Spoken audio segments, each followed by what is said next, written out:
Big ബോസിനകത്തുണ്ടായിരുന്ന രേണുസുധിയെക്കുറിച്ചും big ബോസിൽ re entry ചെയ്ത സമയത്ത് രേണുസുധിയെക്കുറിച്ചൊക്കെ നമ്മൾ സംസാരിച്ചിട്ടുണ്ടായിരുന്നു. വളരെ മാന്യമായ പെരുമാറ്റം, ആരെയും യാതൊരു വിഷയങ്ങളിലേക്കും വലിച്ചഴിച്ചില്ല. റീ എൻട്രി സമയത്താണെങ്കിലും പോയിട്ട് ഒരു പ്രശ്നം ഉണ്ടാക്കാതെ രേണുസുധി തിരിച്ചു വന്നു.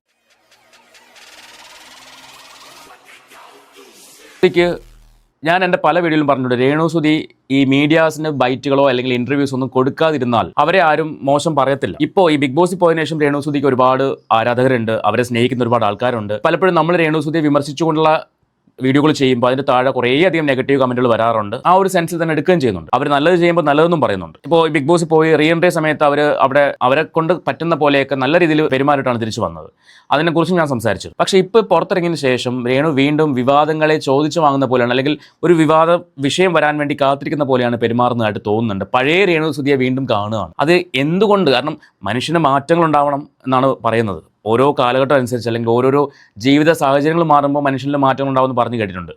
എന്നാൽ പോലും വന്ന വഴിയെ മറക്കാൻ പാടില്ല എന്നും കേട്ടിട്ടുണ്ട്. സോ നമ്മുടെ ഇന്നത്തെ വിഷയം എന്ന് പറയുന്നത് രേണുസുധിയുടെ നിലവിലുള്ളൊരു വിവാദ വിഷയമാണ്. അതിലേക്ക് പോകുന്നതിന് മുൻപ് നിങ്ങൾ ആദ്യമായിട്ടാണ് ഈ ചാനൽ കാണുന്നതെങ്കിൽ ഒന്ന് സബ്സ്ക്രൈബ് ചെയ്തോളൂ. അതോടൊപ്പം തന്നെ ആ ബെല്ലൈക്കൺ ഓൾ ഓപ്ഷൻ എനേബിൾ ചെയ്ത് വെച്ച് ആ ഹൈപ്പൊക്കെ ഒന്ന് കൊടുക്കുകയാണെങ്കിൽ കുറച്ചധികം ആൾക്കാരിലേക്ക് വീഡിയോ എത്തും. ഈ ഒരു വീഡിയോ കാണുമ്പോൾ രേണുസുധിയെ സ്നേഹിക്കുന്ന ആൾക്കാർ ഒരു പക്ഷേ ഇവിടെ വന്നിട്ട് പൊങ്കാലിടുമായിരിക്കും. അതൊന്നും പ്രശ്നമില്ല. എന്നാൽ കണ്ട കാര്യം പറയണം. നിങ്ങൾ രേണുസുധിയോടുള്ള അന്ധമായിട്ടുള്ള ഒരു ആരാധന സ്നേഹമൊക്കെ മാറ്റി വെച്ചിട്ട് സുധിച്ചേട്ടൻ്റെ മക്കളെ കുറിച്ച് ആലോചിച്ച് നോക്കുക. എന്നിട്ട് ഈ വീഡിയോ കണ്ടു നോക്കുക. അപ്പോൾ നിങ്ങൾക്ക് ഞാൻ പറയുന്നതിൻ്റെ ഒരു ഇൻറ്റൻസിറ്റി മനസ്സിലാവും. എന്താണ് രേണുസുധി ചെയ്തുകൊണ്ടിരിക്കുന്നത്. ഒരു മരിച്ചുപോയൊരു കലാകാരൻ, അയാൾ മരിച്ചു പോയിട്ടും അയാളുടെ പേര് ഇങ്ങനെ വീണ്ടും വീണ്ടും വീണ്ടും വീണ്ടും ഡ്രാഗ് ചെയ്ത് തൻ്റെ മരണശേഷവും ഏറ്റവും അധികം ചീത്തപ്പേര് കേട്ടൊരു വ്യക്തി എന്ന് പറയുന്നത് കൊല്ലം സുധി തന്നെയായിരിക്കും. അതിന് ഒരു സംശയവും വേണ്ട. സാധാരണ ആൾക്കാർ മരിച്ചതിന് ശേഷം ആ മരണശേഷമെങ്കിലും ആരെങ്കിലുമൊക്കെ നല്ല കാര്യങ്ങൾ പറയും, അല്ലെങ്കിൽ അയാൾ പണ്ട് നല്ലവനായിരുന്നു എന്നെങ്കിലും പറയും. ഇത് പക്ഷേ അത് പറയാൻ സമ്മതിക്കാത്ത പോലെയാണ്. നമുക്ക് എന്തായാലും വിഷയം എന്താണെന്ന് നോക്കാം. കഴിഞ്ഞ ദിവസം രേണുസുധി ഒരു ബൈറ്റ് കൊടുത്തിട്ടുണ്ടായിരുന്നു. ആ ബൈറ്റിൽ മീഡിയക്കാരൻ ചോദിച്ചു രേണുവിൻ്റെ കല്യാണത്തെക്കുറിച്ച്, ഇനി ഒരു കല്യാണം ഉണ്ടാവുമെന്നൊക്കെ ചോദിച്ചപ്പോൾ രേണു അവിടെ ചിരിച്ച് തമാശ പോലെയൊക്കെ കണ്ടങ്ങ് നിന്നു. ഈ കുറേ നാളുകളായിട്ട് രേണു അല്ലെങ്കിൽ മറ്റുള്ള ആൾക്കാരിലൂടെയോ രേണു സ്വയമോ ഒക്കെ ഈ വീടിനെ കുറിച്ചുള്ള കുറ്റം പറയുന്നത് കണ്ടിട്ട് ഒരു പക്ഷേ സഹി കെട്ടിട്ടായിരിക്കാം, അറിയില്ല. ഈ KSDCയുടെ ഫിറോസ് ഖാൻ അദ്ദേഹം പോയിട്ട് ഒരു കമന്റ് ചെയ്തു. ഇനി രേണു കല്യാണം കഴിക്കുന്നതും കല്യാണം കഴിക്കാത്തതൊക്കെ രേണുവിൻ്റെ ഇഷ്ടമാണ്. അവിടെ ഫിറോസ് ഖാൻ പോയിട്ട് ആ ഒരു കമന്റ് ചെയ്യേണ്ട കാര്യം ഉണ്ടായിരുന്നില്ല. അത് ഒരു സൈഡ്. ഈ ഒരു കമന്റ് കണ്ടപ്പോൾ സാധാരണ രേണു പറയാറുണ്ട്, എനിക്ക് എതിരെ വരുന്ന കമന്റുകളൊന്നും വായിക്കാറില്ല, കാണാറില്ല, അങ്ങനെയുള്ള വീഡിയോകൾ കാണാറില്ല. അപ്പോൾ ഇതും ഒരു പക്ഷേ രേണുവിന് ആരെങ്കിലും അയച്ചു കൊടുത്തതായിരിക്കും. അങ്ങനെയാണല്ലോ പറയുന്നത്. എനിക്ക് വേണ്ടപ്പെട്ട ആൾക്കാർ എനിക്ക് അയച്ചു തരുന്നതാണ് ഞാൻ കാണുന്നതെന്നാണല്ലോ പറയുന്നത്. അപ്പോൾ അങ്ങനെ ആരെങ്കിലും അയച്ചു കൊടുത്തതായിരിക്കും, നമുക്ക് അങ്ങനെ വിശ്വസിക്കാം. ആ ഒരു കമന്റ് കണ്ടിട്ട് രേണുവിന് അങ്ങോട്ട് ഇരിക്കപ്പുറതിയില്ല. കാരണം ഒരു വിഷയം കിട്ടി. അപ്പോൾ ഇതിൽ കയറി പിടിക്കണം. എന്തിനു വേണ്ടിയാ? ഇപ്പോൾ ഒരുവിധം റീച്ചൊക്കെ കുറഞ്ഞുകൊണ്ടിരിക്കുകയല്ലേ. കാരണം എല്ലാവരും അനുമോളുടെ പുറകെ ആയതുകൊണ്ട് രേണുസുധിയുടെ പേര് എവിടെയും കേൾക്കുന്നില്ല. അപ്പോൾ രേണുസുധിക്ക് എന്ത് വേണം? റീച്ച് വേണം. ആൾക്കാർ എപ്പോഴും സംസാരിച്ചുകൊണ്ടിരിക്കണം. ഇത് അവർ ശീലിച്ചു പോയി. അതുകൊണ്ട് തന്നെ ഈ ഒരു വിഷയത്തിൽ കയറി പിടിച്ചു.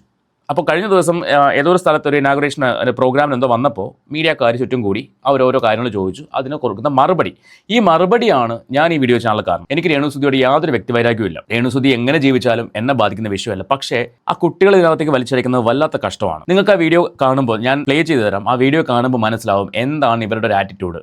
പഴയ രേണുസുധിയിലേക്ക് പോവുകയാണ്. കഴിഞ്ഞ ദിവസം ഞാൻ വന്ന് പറഞ്ഞതേ ഉള്ളൂ, രേണുസുധി ഒരുപാട് മാറിപ്പോയി.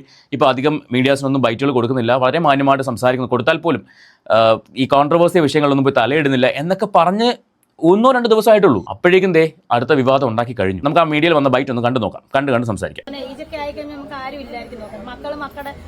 മക്കളുടെ ലൈഫ് നോക്കും. ഞാൻ അങ്ങനെ കിടക്കുമ്പോഴത്തേന് ഇവരായിരിക്കും എന്നെ വന്ന് നോക്കുന്നത്. അതാണ് എനിക്ക് തോന്നുന്നതാണ്. അതാവണം. അതുകൊണ്ടായിരിക്കില്ല അവരിങ്ങനെ വാശി പിടിക്കുന്നത്. എന്തിനാ കെട്ടായിരിക്കും. രേണുസുധി കല്യാണം കഴിച്ചാലും കല്യാണം കഴിച്ചില്ലെങ്കിലും ഇതൊന്നും നാട്ടുകാരെ ബാധിക്കുന്ന കാര്യമല്ല. ഞാൻ കുറച്ച് മുന്നേ പറഞ്ഞിട്ടുണ്ടായിരുന്നു, നിങ്ങൾ കല്യാണം കഴിച്ച് സുഖമായിട്ട് ജീവിക്കണം തന്നെയാണ് നിങ്ങൾ സ്നേഹിക്കുന്ന എല്ലാവരും ആഗ്രഹിക്കുന്നത്. പക്ഷെ അതിനെ ഒരു വിവാദമാക്കി മാറ്റുന്ന ഈ ഇല്ലാത്ത കല്യാണത്തിന്റെ ഒരു പേര് പറഞ്ഞിട്ട്, നിങ്ങൾക്കറിയാം ഈ കല്യാണ വിഷയം പറയുമ്പോൾ ഈ മീഡിയ അതിനെ ഏറ്റെടുക്കും, അത് വലിയൊരു വാർത്തയാവും, നിങ്ങൾക്ക് വീണ്ടും ലൈംലൈറ്റ് നിൽക്കാം. ഇത് നിങ്ങൾക്ക് അറിയുന്ന കാര്യമായതുകൊണ്ട് നിങ്ങൾ എന്നെക്കുറിച്ച് വിവാദം ഉണ്ടാക്കിക്കോ എന്ന് പറഞ്ഞുകൊണ്ട് ഇട്ട് കൊടുക്കുകയാണ്. ഇങ്ങനെയാണ് എനിക്ക് ഫീൽ ചെയ്യുന്നത്. നിങ്ങൾക്ക് എങ്ങനെയാണ് തോന്നുന്നത് വെച്ചാൽ നിങ്ങൾക്ക് കമന്റ് ചെയ്യാം. ഞാൻ പറഞ്ഞല്ലോ, രേണുവിനോടുള്ള അന്ധമായിട്ടുള്ള ആരാധന മാറ്റി വെച്ചുകൊണ്ട് നിങ്ങൾ ചിന്തിക്കുക. ആ കുട്ടികളുടെ കാര്യമാണ് ഇനി പറയാൻ പോകുന്നത്. ആ ഒരു വിഷയം വരുമ്പോഴാണ് എനിക്ക് കൂടുതൽ ഞാൻ ട്രിഗർ ആയത്. കൊല്ലം സുധി എന്ന് പറഞ്ഞ വ്യക്തിയിൽ ഉണ്ടായ ഒരു മകൻ ഇവർക്കുണ്ട്. ആ കുഞ്ഞിനെ കുറിച്ച് പോലും പറയുന്ന ചില കാര്യങ്ങളുണ്ട്. അത് കേൾക്കുമ്പോൾ കുട്ടികളെ സ്നേഹിക്കുന്ന ആർക്കും അത് ഫീൽ ചെയ്യും. പിന്നെയും രേണുവിനെ സപ്പോർട്ട് ചെയ്യുന്നത് എന്തിനാണെന്ന് എനിക്ക് മനസ്സിലാവുന്നില്ല. സ്വന്തം മകനെ കുറിച്ച് പോലും പറയുന്നത്. നമുക്ക് അതിലേക്ക് വരാം, നമുക്ക് കേട്ടു നോക്കാം. നമ്മുടെ പേഴ്സണൽ കാര്യമല്ലേ. ഞാൻ കെട്ടാൻ പോകുന്നൊന്നും ഞാൻ എങ്ങും പറഞ്ഞിട്ടില്ല, കെട്ടിയിട്ടുമില്ല ഞാൻ ഇതുവരെ. ഇപ്പോഴും കൊല്ലം സുധിച്ചേട്ടന്റെ വൈഫ് തന്നെയാണ് ഞാൻ എങ്ങും പോയി രഹസ്യത്തിലും കെട്ടിട്ടില്ല, പരസ്യത്തിലും കെട്ടിയിട്ടില്ല. ഇപ്പോഴും നിയമപരമായിട്ട് അദ്ദേഹത്തിന്റെ വൈഫാണ് ഞാൻ. പിന്നെ എന്തുകൊണ്ട് നമ്മള് സംസാരിക്കുമ്പോൾ എന്തെങ്കിലുമൊക്കെ ഇന്റർവ്യൂല് പറയും. കേട്ടല്ലോ, നമ്മൾ സംസാരിക്കുമ്പോൾ എന്തെങ്കിലുമൊക്കെ ഇന്റർവ്യൂവിൽ പറയും. ഇന്റർവ്യൂവിൽ പറയുന്ന കാര്യങ്ങളാണ് ആൾക്കാരുടെ അടുത്ത് വെച്ച് സംസാരിക്കുന്നത്. നിങ്ങൾക്കിതൊന്നും അറിയാത്ത കാര്യമൊന്നുമല്ല. നിങ്ങൾക്ക് നല്ല വ്യക്തമായിട്ട് അറിയാം നിങ്ങൾ എന്ത് പറയുന്നു, എങ്ങനെ പറഞ്ഞാൽ എങ്ങനെ പുറത്തു പോവും, അതെങ്ങനെ വിവാദമാവും. നിങ്ങൾക്ക് വളരെ വ്യക്തമായിട്ട് അറിയാം. അത് അറിഞ്ഞു വെച്ചുകൊണ്ട് തന്നെയാണ് രേണുസുതി സംസാരിക്കുന്നത്. കാര്യം ഈ കല്യാണ വിഷയം ഇപ്പോൾ എടുത്തിടേണ്ട യാതൊരു ആവശ്യമില്ല. നിങ്ങൾക്കൊരു കല്യാണാലോചന വരികയോ അല്ലെങ്കിൽ വരുന്ന ആലോചന പോലെ നിങ്ങൾ വേണ്ടെന്ന് വെച്ച് കളയുന്നൊക്കെ നിങ്ങൾ പറയുന്നുണ്ടായിരുന്നു. നിങ്ങൾക്കൊരു റിലേഷൻ ഇല്ല, അതും നിങ്ങൾ പറയുന്നുണ്ടായിരുന്നു. ഇങ്ങനെ ഒരു സിറ്റുവേഷനിൽ ഈ കല്യാണത്തിൻ്റെ വിഷയം ഇപ്പോൾ എടുത്തിടേണ്ട കാര്യം എന്താണ്? മീഡിയക്കാർ ചോദിക്കുമ്പം അതിൽ അങ്ങനെയൊന്നുമില്ല, ഞാനിപ്പോൾ അതേക്കുറിച്ച് ആലോചിക്കുന്നില്ല എന്ന് പറഞ്ഞാൽ തീരേണ്ട കാര്യമാണ്. പക്ഷെ നിങ്ങൾ അതല്ല ചെയ്യുന്നത്. നിങ്ങൾ അവർക്ക് ഇട്ട് കൊടുക്കുകയാണ്. ഉണ്ടോ ഇല്ലയോ എന്നറിയാത്തൊരവസ്ഥയിലേക്ക് ഇട്ട് കൊടുക്കുന്നു. അവരതിനെ വളച്ചൊടിച്ച് വേറെ വാർത്തയാക്കുന്നു. നിങ്ങൾ വീണ്ടും ലൈം ലൈറ്റിൽ തെളിഞ്ഞു നിൽക്കുന്നു. അതാണ് നിങ്ങളുടെ ആഗ്രഹവും. ബാക്കി കേൾക്കാം. ഞാൻ പറഞ്ഞു, ഇപ്പൊ 2 വർഷം കഴിഞ്ഞ് ഞാൻ കല്യാണം കഴിച്ചാലില്ലെങ്കിലും ഇവരാരും അത് അന്വേഷിക്കണ കാര്യമില്ല. ഇവർ എനിക്കൊന്നും എഴുതി തന്നിട്ടുമില്ല. ആ പിള്ളേരുടെ പേരിലാണ് എഴുതി കൊടുത്തത്. മനസ്സിലായി? അത് ഇതൊക്കെ കേൾക്കുമ്പോൾ നമ്മൾ എങ്ങനെ പ്രതികരിക്കാതെ? ഞാൻ കല്യാണം കഴിച്ചാൽ അത് തിരിച്ചു കൊടുക്കണം. എന്ത് തിരിച്ചു കൊടുക്കണമെന്ന് ഞാൻ പറഞ്ഞില്ല. ഞാൻ ആ വീട്ടിൽ ആരുമല്ല. ആ ഇളയ കുഞ്ഞ് ഒറ്റയ്ക്ക് നിൽക്കണ്ടെന്ന് ഓർത്തിട്ട് ഞാനും എന്റെ വീട്ടുകാരും എന്റെ അപ്പനും അമ്മയും നിൽക്കുന്നതാണ്. ആ ഇളയ കുഞ്ഞ് ഒറ്റയ്ക്ക് നിൽക്കണ്ടെന്ന് വിചാരിച്ചിട്ട് ഞാനും എൻ്റെ അപ്പനും അമ്മയും നിൽക്കുന്നതാണ്. നിങ്ങൾ നിൽക്കുന്ന കാര്യം പോട്ടെ, കാരണം നിങ്ങൾ അവിടെ അങ്ങനെ നിൽക്കാറില്ല. അപ്പനും അമ്മയും നിൽക്കുന്നതാണ്. ഈ ഇളയ കുഞ്ഞ് ആരുടെയാണ്? നിങ്ങളുടെ കുഞ്ഞല്ലേ? നിങ്ങൾ സുധി എന്ന് പറയുന്ന വ്യക്തിയെ കല്യാണം കഴിച്ചപ്പോൾ സുധിയുടെ കൂടെ ഉണ്ടായിരുന്ന കുട്ടിയാണോ? മൂത്ത കുട്ടിയൊക്കെ അവനിപ്പോൾ ആ വീട്ടിലില്ല, അവൻ മാറി താമസിക്കുകയാണ്, അവൻ അവൻ്റെ അച്ഛമ്മയുടെ കൂടെയാണ്, അവൻ അവൻ്റെ ലൈഫ് നോക്കി മുന്നോട്ട് പോകുന്നുണ്ട്. അപ്പോൾ ഇളയ കുട്ടി ആരുടെ കുട്ടിയാണ്? നിങ്ങളുടെ കുട്ടി തന്നെ അല്ലേ? ആ കുട്ടിയെക്കുറിച്ചല്ലേ നിങ്ങൾ ഈ പറയുന്നത്? ഞാൻ അവിടെയാണ് ഞാൻ പറഞ്ഞത്, രേണുസുധി കുട്ടീനെ കുറിച്ച് പറയുന്ന കാര്യം ഇവർക്ക് യാതൊരു താല്പര്യമില്ല കുട്ടിയെ നോക്കാൻ. അവസ്ഥ കൊണ്ട്, നിവർത്തികേട് കൊണ്ട് നോക്കി പോകുന്നതാണ് എന്നാണ് കേൾക്കുന്നവർക്ക് തോന്നുന്നത്. ഞാൻ നേരത്തെ പറഞ്ഞ പോലെ ഇവർ അന്ധമായിട്ട് സ്നേഹിക്കുന്നവർക്കെന്നല്ല, കുട്ടികളെ സ്നേഹിക്കുന്ന ആർക്കായാലും അത് അങ്ങനെ ഫീൽ ചെയ്യത്തുള്ളൂ. ഇതിന്റെ പേരിൽ നിങ്ങൾ ഇവിടെ വന്ന് തേറി പറഞ്ഞാലും എനിക്കൊരു വിഷയമില്ല. സുധിച്ചേട്ടന്റെ കുഞ്ഞാണ്. ആ കുഞ്ഞിനെ ഒറ്റയ്ക്ക് എങ്ങനെ? സുധിച്ചേട്ടന്റെ കുഞ്ഞാണെന്നോ? നിങ്ങൾക്ക് ബോധമുണ്ടോ? എനിക്കറിയാത്തതുകൊണ്ട് ഞാൻ ചോദിക്കുകയാണ്. സുധിച്ചേട്ടന്റെ കുഞ്ഞാണ്. അപ്പൊ നിങ്ങളുടെ ആരാ കുട്ടി? കൊല്ലം സുധി എന്ന് പറയുന്ന വ്യക്തി ഭൂമിയിലില്ല. നിങ്ങൾക്ക് ആ മനുഷ്യനുണ്ടായ കുട്ടിയല്ലേ അത്? ആ കുട്ടി നിങ്ങളുടെയും കൂടി കുട്ടിയല്ലേ? അത് സുധിച്ചേട്ടന്റെ കുട്ടിയാണ്. അപ്പൊ നിങ്ങളുടെ കുട്ടി അല്ലേ അത്? നിങ്ങളൊരു ഔദാര്യം കാണിക്കുന്ന പോലെയാണല്ലോ ആ ഒരു കാര്യം പറയുന്നത്. സുധിച്ചേട്ടന്റെ കുട്ടിയാണ്. കഷ്ടമുണ്ട്, കഷ്ടം. ആ കുട്ടി ഇത് കേൾക്കുന്ന ഒരു അവസ്ഥ ആലോചിക്കേ. ആ മോനിത് കേൾക്കുകയാണ്. എൻ്റെ അമ്മ പറയുന്ന വാചകമാണ്, ഇത് സുധിച്ചേട്ടന്റെ മോനാണ്, ഇത് ഞങ്ങളുടെ മോനാണെന്നല്ലേ നിങ്ങൾ പറയേണ്ടത്? സുധിച്ചേട്ടൻ്റെ എൻ്റെ മോനാണെന്നല്ലേ പറയേണ്ടത്? നിങ്ങളോട് എന്താ പറഞ്ഞേക്കുന്നത്? സമ്മതിക്കണം കേട്ടോ. നിങ്ങളെക്കുറിച്ച് നല്ലത് പറഞ്ഞ നാവ് കൊണ്ട് നിങ്ങളെ വിമർശിക്കേണ്ടി വരുന്ന എൻ്റെ ഒരു അവസ്ഥ വല്ലാത്തൊരു കഷ്ടമാണ്. 5-6 വയസ്സ് തികഞ്ഞ കുട്ടീനെ അതുകൊണ്ട് മാത്രമാണ് ഞാൻ ഇവിടെ നിൽക്കുന്നത്. എന്റെ അവകാശപ്പെട്ട വീടേ അല്ലത്. എല്ലാവരോടും പറയുന്ന പോലെ എന്റെ വീടല്ലത്. ആ പിള്ളേർക്ക് വേണ്ടി കൊടുത്ത വീടാണ്. ഇനിയിപ്പോ അഥവാ കല്യാണം കഴിച്ച് വന്നാൽ പോലും 2 വർഷം കഴിയുമ്പോൾ ഞാൻ കല്യാണം കഴിച്ചാൽ പോലും ആ വീടിനകത്ത് എന്തായാലും ഞാൻ നിൽക്കുന്നത്. ഇനിയിപ്പോൾ വീടിൻ്റെ ആവശ്യമൊന്നും ഉണ്ടാവില്ല. കാരണം കയ്യിൽ കാശുണ്ടെന്ന് രേണുസുധി തന്നെ പറഞ്ഞു. നല്ല കാര്യം. കാശുകൾ ഇനിയും ഉണ്ടാവട്ടെ, കാശ് ഇനിയും വരട്ടെ. അതൊക്കെ നല്ല കാര്യങ്ങളാണ്. നിങ്ങൾക്ക് വലിയ വീടുണ്ടാക്കാൻ പറ്റട്ടെ. പക്ഷേ നിങ്ങൾക്ക് ഒന്നുമില്ലാത്തൊരു സമയം ഉണ്ടായിരുന്നു. ഒരു നേരത്തെ ആഹാരം കഴിക്കാനോ അല്ലെങ്കിൽ വീട് വാടക കൊടുക്കാനോ പറ്റാത്തൊരു സമയം ഉണ്ടായിരുന്നു. ആ സമയത്ത് സഹായിച്ച ഒരാളെങ്കിലും നിങ്ങളെക്കുറിച്ച് നല്ലത് ഇപ്പോൾ പറയുന്നുണ്ടോ? അല്ലെങ്കിൽ ആ ഒരാളെക്കുറിച്ചെങ്കിലും നിങ്ങൾ നല്ലത് പറയുന്നുണ്ടോ? ഞാൻ ഈ ചോദിക്കുന്നത് രേണുസുധിയോടല്ല, രേണുസുധിയെ അന്ധമായിട്ട് സ്നേഹിക്കുന്ന ആരാധകരോടാണ്. നിങ്ങൾ എനിക്ക് മറുപടി താ. ഒരാളെ കാണിച്ചതാ. രേണുവിനെ സഹായിച്ചിട്ട് രേണു നല്ലത് ഇവരെന്നെ സഹായിച്ചവരാണ്, നല്ലവരാണ് എന്ന് പറഞ്ഞ ഒരാളെ കാണിച്ചതാ. പറ്റുമോ? ഞാൻ നോക്കിയിട്ട് കണ്ടില്ല, അതുകൊണ്ടാണ് ചോദിച്ചത്. ആ കല്യാണം കഴിക്കുന്ന ആളെ ഞാൻ അതുപോലെ അത്രയും ഞാൻ എന്തായാലും വാക്ക് തന്നല്ലോ. അത്രയും അന്തസ്സ് പറയുന്നവർ ഇപ്പോൾ ആ വീട്ടിൽ നിന്ന് ആ മോനെയും ആ അച്ഛനും അമ്മയും കൂടി ആയിട്ട് വേറെ വാടക വീടെടുത്ത് മാറും. ഈ അന്തസ്സ് പറയുന്നവർ അതാ ചെയ്യേണ്ടത്. നിങ്ങൾ ഇപ്പോൾ കയ്യിൽ കാശുണ്ട്, നിങ്ങൾക്ക് ജീവിക്കാനുള്ള സാഹചര്യങ്ങളുണ്ട്. അപ്പോൾ നിങ്ങൾ എന്ത് ചെയ്യുക? ഫിറോസ് കഥ, നിങ്ങളുടെ വീട് എനിക്ക് വേണ്ട, ഞാൻ എൻ്റെ അച്ഛനും അമ്മയും എൻ്റെ മോനെയും കൊണ്ട് ഞാൻ മാറുകയാണ് ഇവിടുന്ന് എന്ന് പറഞ്ഞ് അന്തസ്സായിട്ട് മാറ്. ആ വീട് അവർ വേറെ ആർക്കെങ്കിലും കൊടുത്തോട്ടെ, ഏതെങ്കിലും പാവപ്പെട്ടവർ കൊടുത്തോട്ടെ. നിങ്ങൾക്ക് നാണക്കേടാണെന്നല്ലോ പറയുന്നത്. ഈ വീട് എടുത്തതുകൊണ്ടാണ് എനിക്ക് നാണം കെട്ട് ജീവിക്കേണ്ടി വരുന്നതെന്നാണല്ലോ പറയുന്നത്. പക്ഷെ ഇതൊന്നും പണ്ട് പറഞ്ഞിട്ടില്ല. ഈ സുധിച്ചേട്ടൻ മരിച്ച സമയത്ത് ഒരു രേണുസുധി ഉണ്ടായിരുന്നു. ആ രേണുസുധി എന്ന് പറയുന്നത് അധികം സംസാരിക്കാത്ത, എല്ലാവരുടെ മുന്നിലും വളരെ വിനയാനുതിയായി നിൽക്കുന്ന രേണുസുധിയായിരുന്നു. കാലം മാറുന്നതനുസരിച്ച് മനുഷ്യന് മാറ്റം ഉണ്ടാവും, ജീവിത സാഹചര്യങ്ങൾ മാറുമ്പോൾ മനുഷ്യന് മാറ്റം ഉണ്ടാവും. പക്ഷേ ഇതുപോലൊരു മാറ്റം ഒരാൾക്കും ഉണ്ടാവില്ല. സഹായിച്ചവരെല്ലാം തള്ളിപ്പറഞ്ഞുകൊണ്ട് എങ്ങനെ പറ്റുന്നു എന്നാണ് ഞാൻ ആലോചിക്കുന്നത്. ഫിറോസൊക്കെ അതിനെപ്പറ്റി ഓർത്ത് ടെൻഷൻ അടിക്കണ്ട. കല്യാണം ഒരു നിമിഷം ഇനി കഴിച്ചാൽ ഞാൻ ആ വീട്ടിൽ ഒരു ദിവസം പോലും നിൽക്കത്തില്ല. എന്റെ പുതിയ ഭർത്താവിനെ കൊണ്ട് എന്തായാലും ഞാൻ നിൽക്കത്തില്ല. നിങ്ങൾ അതോർത്ത് ടെൻഷൻ അടിക്കണ്ട. ഇപ്പൊ എന്തായാലും ഞാൻ കല്യാണം കഴിച്ചിട്ടുണ്ട്. ഇപ്പൊ നിൽക്കുന്ന നിങ്ങളുടെ വീട്ടിൽ ഇത്രയും വായിന്ന് കേട്ട് നിൽക്കുന്ന തന്നെ ആ കുഞ്ഞിന് വേണ്ടിയിട്ടാണ് നിൽക്കുന്നത്. മനസ്സിലായല്ലോ? അല്ലെങ്കിൽ നിങ്ങൾ കുഞ്ഞിന്, ഞാൻ ഇന്നാൾ പറഞ്ഞ പോലെ കുഞ്ഞിനെ നോക്കാം. അപ്പൊ വേറെ അടുത്ത വായിന്ന് കേട്ട് നിൽക്കുന്നത് തന്നെ. ഈ ഫിറോസ് എന്ന് പറയുന്ന വ്യക്തി ഇതുവരെ അങ്ങോട്ട് പോയിട്ടൊന്നും പറഞ്ഞിട്ടില്ല. രേണുസുധിയുമായിട്ട് ബന്ധപ്പെട്ട ആൾക്കാർ ഈ ഫിറോസ് എന്ന് പറയുന്ന വ്യക്തിനെയും അദ്ദേഹത്തിന്റെ കമ്പനിയെയും കുറിച്ചൊക്കെ മോശമായിട്ട് സംസാരിക്കുമ്പോൾ മാത്രമാണ് അയാൾ എന്തെങ്കിലുമൊക്കെ റിയാക്ട് ചെയ്യുന്നത്. കമന്റിലൂടെയോ അല്ലെങ്കിൽ വീഡിയോയിലൂടെയോ റിയാക്ട് ചെയ്യുന്നത്. അല്ലാണ്ട് അങ്ങോട്ട് പോയിട്ട് ചൊറിയാൻ പോയിട്ടില്ല ഇതുവരെയും, ഞാൻ കണ്ടിട്ടില്ല. അപ്പോൾ അദ്ദേഹം ഇപ്പോൾ ഈ കമന്റ് ചെയ്തത് ശരിയാണെന്ന് ഞാൻ പറയുന്നില്ല.